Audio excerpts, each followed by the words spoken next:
Hello everyone, welcome to the channel Arpita tutorial. Today we are going to discuss about the reproductive part of life, that is the flower. Here we are seeing here the flower diagram, and let us study the flower parts one by one.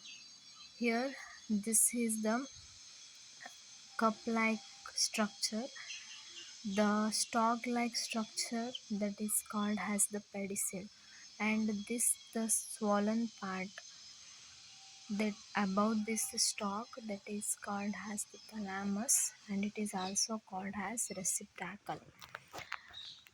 And to attach to this part, that is the thalamus, there are some green leaf like structure arises, that is called as the sepals, and we call it as calyx.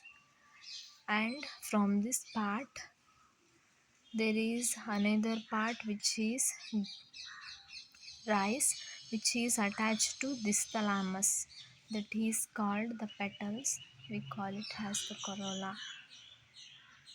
And we can also see the female and the male reproductive parts arising from this. Here the this is called as the anthers, it has two lobes, and this stalk like structure called filament.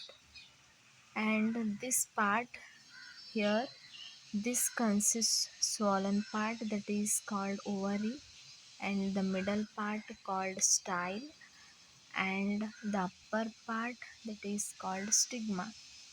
And this upper part that is the stigma consists of the round structures that is called pollen grains. And while studying about the reproductive part of plant, we can see some non-essential oral and the essential oral. Here we call it sepals, petals are the non-essential oral, because the sepals and petals are not participating in reproduction.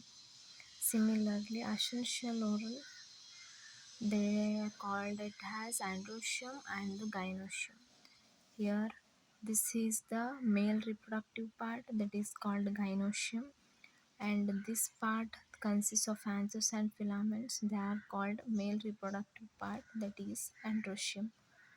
Here we can see androecium, it consists of filament and anthers, and the gynoecium, which consists of one stalk like structure, and which is swollen at the end, that is called ovary, the middle part style, and the tip is stigma, which consists of the pollen grains, which is called as the essential oral.